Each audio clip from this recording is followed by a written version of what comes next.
Қайырлы күн баршаңызға. Бүгін сіздермен лаваш центрдан кем түспейтін лаваш рецептімен бөліскім келеді. Лаваш жасау жолы өте оңай және де қолжетімді заттардан тұрады. Барлық бізге қажетті заттар описание бөлімінде жазылып тұр.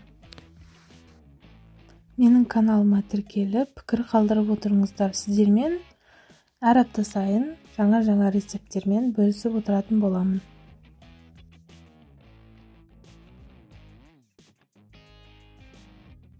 Ең алдымен қызып тұрған табамызға зәйтүн майын құямыз. Егер де зәйтүн майы жоқ болатын болса, күнбағыс майын құйсаңыздар да болады.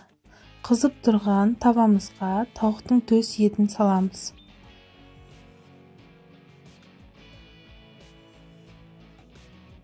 Көріп тұрғандарыңыздай майда етіп турап алдым.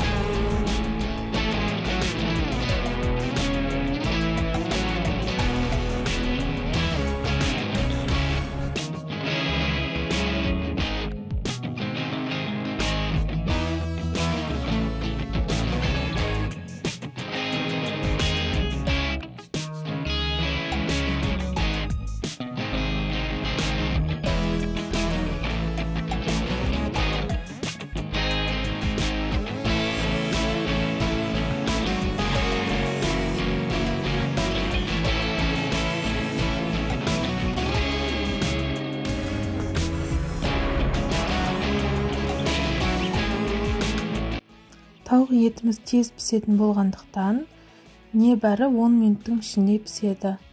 Тауық етімізге паприка, хмели сунели, тұз және де соя соусын араластырып, 10 минутқа қойып пісіреміз. Ескеретін жағдай, тауық тұзды және дәмдеуіштерді өте тез өзіне сіңіріп алады, сондықтан көп қоспауға тырысыңыз.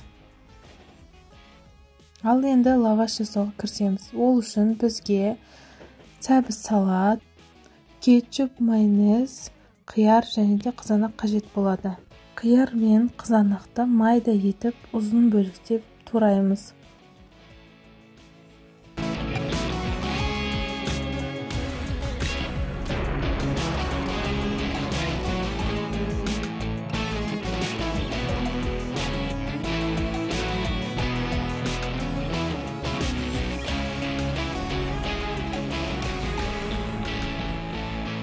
Видеода көрсетілгенде барлық затымызды кесіп аламыз алдын ала. Ендеше бастаймыз. Лавашымызды алып, шеткі бөлігіне майонез, кетчуп құямыз.